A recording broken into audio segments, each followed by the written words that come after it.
Olá, tudo bom?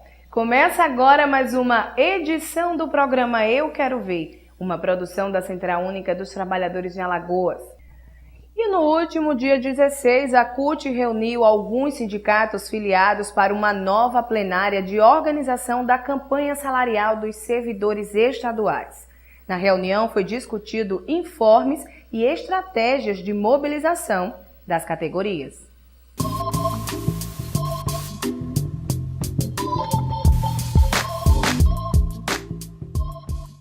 Líderes sindicais compareceram na plenária realizada no auditório da CUT. A Assembleia teve o objetivo de traçar resoluções e táticas de mobilização dos servidores públicos estaduais, relacionada à campanha salarial 2013, que foi lançada no dia 1º de maio com um percentual de reajuste de 15%. Embora o governo tenha anunciado um percentual de 5,83%, considerando apenas o período de janeiro a dezembro de 2012, não de maio de 2012 a maio de 2013, momento da data base. De acordo com os dados da CUT, o secretário de Gestão, Alexandre Lages, fez um documento deixando algumas categorias de fora do reajuste anunciado pelo governo, como administrativos da educação, peritos e militares. O Sindicato dos Agentes Penitenciários vem sofrendo processo de privatização, onde o governo se recusa a negociar, exaurindo a categoria por meio da terceirização. A nossa categoria está com a defasagem salarial muito maior do que essa proposta do governo, tá certo? De 5,8%. Na verdade, não contempla a gente absolutamente nada, né? A gente tem sofrido um esquecimento, que é relativo, a gente entende que tem relação ao processo de privatização que o sistema prisional tem sofrido, né? Vem com essa política desde o início do governo, e esse reajuste, na verdade, a gente está com uma defasagem com relação às demais polícias, né? Na média de quase 100%. Então, para nós, o IPCA não retrata a realidade da necessidade de reposição salarial da nossa categoria. Como é que fica a situação de vocês e o que é que o sindicato pretende fazer diante disso? Olha, a gente tem buscado, junto à Secretaria de Gestão Pública, um diálogo, tá certo? Até por conta de que o governo sempre coloca como barreira a negociação com categorias em greve, mas a gente está entendendo que a única solução que nós temos hoje é paralisar. A situação é difícil, é insustentável, né? A gente tem conversado com os companheiros e já estamos correndo atrás dos companheiros para organizar uma paralisação. A Central Única dos Trabalhadores, né, fez essa convocatória dos servidores públicos, que estamos em database, junto com os seus sindicatos filiados. A gente tirou o indicativo de que o percentual que esses trabalhadores, servidores públicos, estão reivindicando é 15% de reajuste. Essa plenária foi fazer essa avaliação desse movimento. A gente deliberou uma série de atividades durante essa semana, inclusive com algumas audiências com o governo, para que a gente possa realmente discutir um percentual decente para os servidores públicos estaduais. A gente está tentando demonstrar para o governo que é necessário fazer uma discussão de percentual. É lamentável que o governo tome essa decisão sem discutir com suas representações sindicais. A gente vem tentando fazer essa discussão com o governo. Infelizmente, ele lançou essa proposta. É insuficiente para os servidores públicos estaduais, né? A gente entende que existe necessidade de um percentual maior, de um ganho maior. E essa plenária e as atividades que a gente vai realizar durante essa semana é justamente para demonstrar para o governo que é possível avançar nesse percentual. E a falta de discussão com as entidades sindicais é lamentável.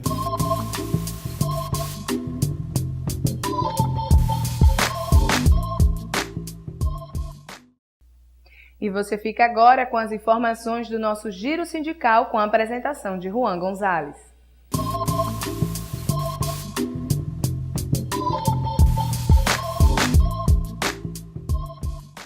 Olá! Começa agora mais um Giro Sindical. Aqui você fica sabendo de tudo o que aconteceu na última semana da classe trabalhadora em Alagoas e da agenda dos sindicatos.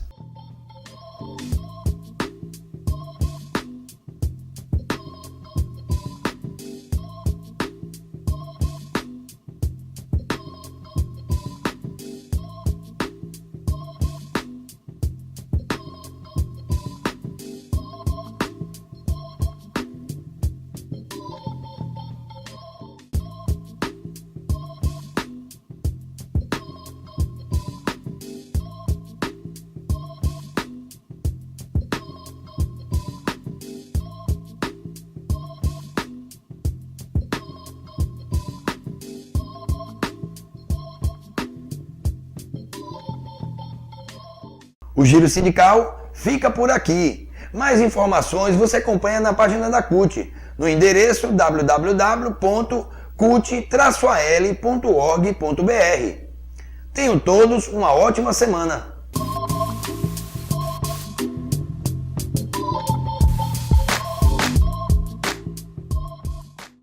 E você fica agora com a TVT, a TV dos trabalhadores lá de São Paulo.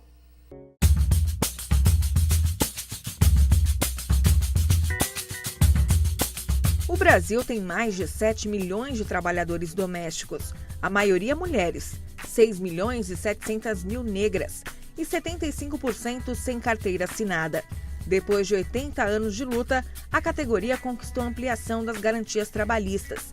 A PEC das domésticas entrou em vigor em abril e iguala os direitos da categoria aos demais trabalhadores brasileiros. É bom ter os direitos, né? Porque aí a gente se sente valorizado. É um direito garantido, é uma conquista, é luta, isso já vem de muito tempo, então é emocionante dizer que agora nós somos iguais aos demais trabalhadores. O que está acontecendo agora é uma reparação que já deveria ter acontecido há muito tempo. Agora elas podem dizer que têm os demais direitos que não tinham desde a Constituição brasileira. Terminou a escravidão.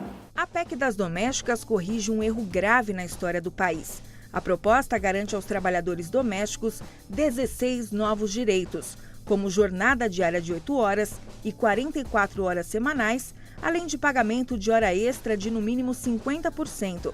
Porém, 7 conquistas ainda precisam ser regulamentadas: FGTS, seguro contra acidentes, seguro-desemprego, auxílio creche, adicional noturno, salário família e indenização em demissões sem justa causa.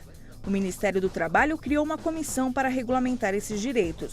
O grupo terá 90 dias para apresentar as propostas.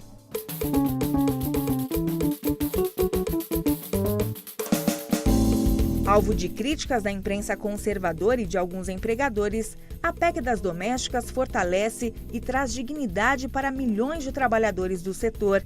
E, ao contrário do que dizem, não causará desemprego. A gente sabe que toda vez que o trabalhador ou a trabalhadora conquista um direito, os empregadores, os patrões dizem que vai ter desemprego. Isso aconteceu na época de quando os trabalhadores conseguiram o direito na década de 30, né? Conseguiu o direito, também disse que as empresas não iam empregar mais, quando as mulheres conseguiram a licença gestante, quando se conseguiu o 13º, sempre os empregadores, os patrões acham que não deve ter direito, que os trabalhadores não devem ter direito. E no caso das trabalhadoras domésticas não é diferente. Não haverá desemprego de forma nenhuma, porque também ninguém vai poder ficar sem uma trabalhadora de uma hora para outra, com 2, 3 crianças em casa, com o trabalho que cada uma de nós temos que fazer. Tudo será realmente ajeitado. Tem que parar com esse temor e as trabalhadoras também fiquem tranquilas, porque o mercado está aí oferecendo diferentes oportunidades. Se não deu certo aqui, se a patroa não concorda, acha que não tem condições de manter, tudo bem, entra, conversa, entra num acordo, sai, vai procurar outro. Mas, primeiramente, senta e conversa. Não pode deixar de trabalhar sem registro na carteira, que é o importante para a tua aposentadoria, os teus direitos. Segundo, tem férias, tem texto das férias, tem 13º, tem o aviso, né? Isso é o direito já garantido. E quando for regulamentado o Fundo de Garantia de Emprego, você tem mais um direito. Silvia Maria tem 44 anos, é doméstica desde os 15 e tem 2 empregos, ambos com carteira assinada. Ela trabalha na casa de Dona Cecília há mais de uma década e sempre teve os direitos garantidos. Desde o início eu tenho carteira assinada, férias, um terço de férias, fundo de garantia de um tempo para cá, ela vinha falando e tudo para a gente acertar, mas como ainda não era meio complicado, ainda não tinha. Mas agora já tem tudo direitinho. Sempre eu tratei as pessoas que trabalham comigo com muito respeito, com os direitos delas sempre respeitados, sempre tiveram as férias, os descansos semanais. Não precisou valer para mim, porque aqui é tudo diferente. É tudo direitinho, é tudo do jeito que deve. E eu acho importante que uma patroa e uma empregada se deem bem, sejam amigas. A gente entende o problema dela e ela entende os problemas da gente. A gente sempre entrou em um acordo.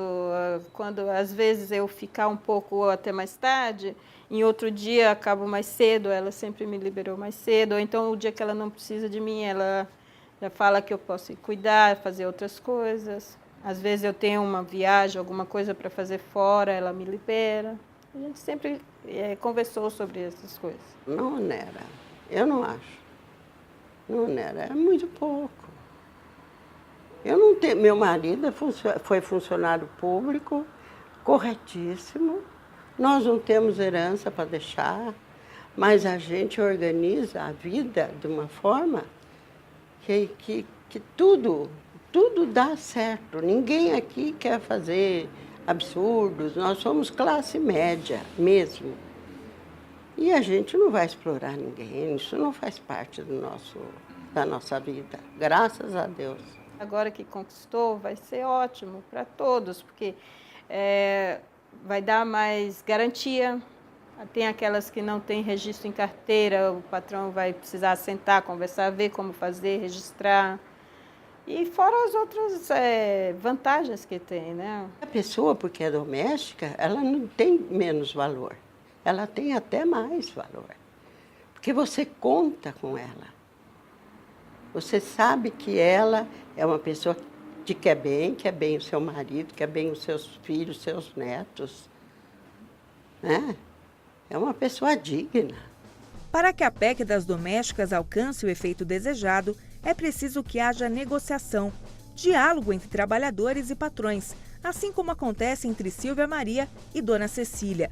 A conscientização dos empregados de seus direitos também é muito importante. E neste aspecto, o papel do sindicato é fundamental. Além da gente estar conquistando os direitos, a gente precisa continuar lutando para manter o que já tem e garantir outros que ainda não têm, né? E fazer valer. Não se consegue nada por acaso. Tem que lutar. O sindicato só é forte com a categoria e a gente precisa que a categoria venha para o sindicato também fortalecer cada dia mais essa luta, que é a luta do direito trabalhista, da questão da mulher, da questão racial, da questão dos direitos humanos de uma classe que deve ser respeitada tanto quanto as outras classes. Agora, nós queremos e podemos dizer que não temos vergonha. Sou trabalhadora doméstica, podemos sair e dizer que somos trabalhadoras como uma outra qualquer, e é uma conquista que vai fazer com que as trabalhadoras domésticas cheguem até aqui, ao Congresso Brasileiro. Vamos à Europa. O presidente dos Estados Unidos, Barack Obama, enfrenta resistência no Congresso americano para fechar a prisão da base naval de Guantánamo, em Cuba.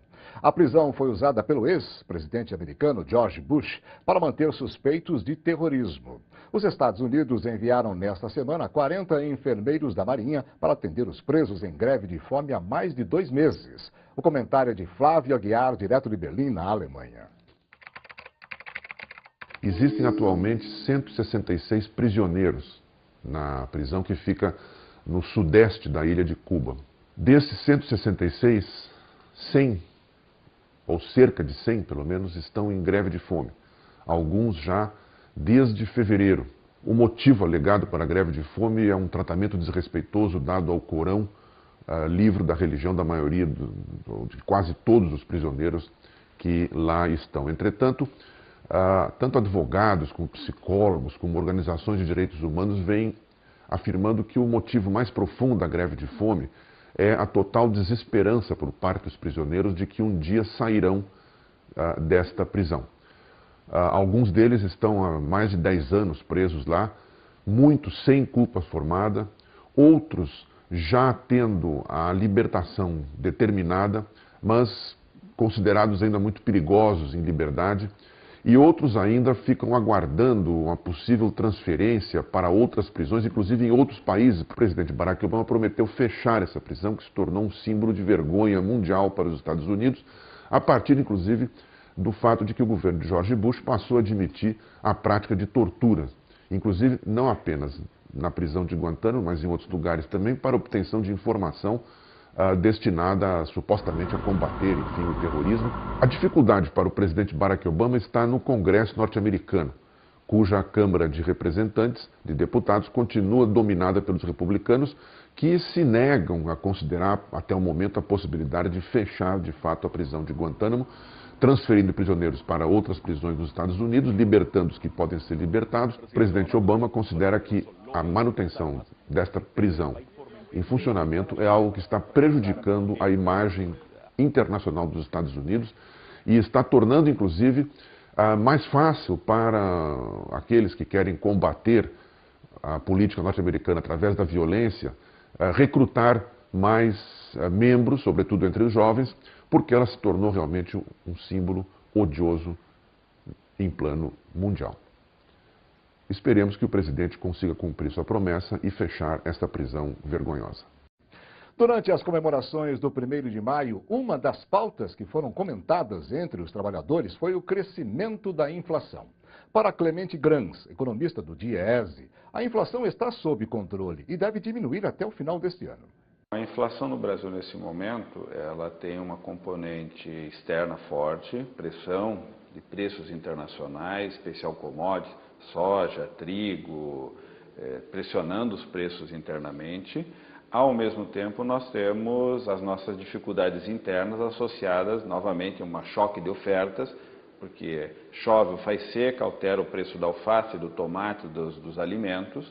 Temos um problema também do ponto de vista da infraestrutura, para que os produtos cheguem de forma adequada, portanto, se a estrada está ruim, se o caminhão quebra, isso tudo eleva o custo. E temos um problema mais estrutural ainda, que é capacidade de produzir a quantidade que nós queremos e temos capacidade de consumir. Fazer isso tudo funcionar adequadamente é sempre um grande desafio. Então, os empresários têm responsabilidade, o governo tem responsabilidade, a comunidade internacional tem responsabilidade sobre os custos de tudo isso. Ao governo cabe fazer todo o movimento para que essas coisas funcionem bem. Nem sempre funcionam, não é ele que define se chove ou se faz seca, né? Mas ele cria condições para enfrentar esse problema. Nos preços internacionais, outros fatores interferem. De todo modo, a inflação brasileira está sob controle, na nossa opinião, tende a diminuir até o final do ano e o Brasil precisaria, aí sim, ter uma estratégia mais consistente de desindexar plenamente a nossa economia. Uma parte dessa inflação está associada a que o plano real desde 94 não foi concluído. Tem coisas na economia que continuam indexadas. Contrato de aluguel, por exemplo, o custo da escola particular e várias outras coisas que têm reajustes normais a cada ano, sendo que outros já não têm mais esse tipo de performance. Por exemplo, o próprio salário. O sindicato hoje tem que negociar. Ele pode conseguir ou não a reposição da inflação, pode conseguir ou não o aumento salarial. Num contrato de aluguel está fixado que vai ter um reajuste automático. Desindexar esse tipo de coisa auxilia a diminuir a pressão sobre a inflação. E acho que nós poderíamos ter a médio prazo, 3, 4, 5 anos, uma inflação convergindo para um tamanho de país desenvolvido, de 2, 2,5% ao ano. Essa é uma tarefa longa. No curto prazo, abastecimento, custo de transporte, custo de infraestrutura e investimento para aumentar a produção são os elementos centrais para termos uma taxa de inflação mais próximo da meta, que é 4,5%.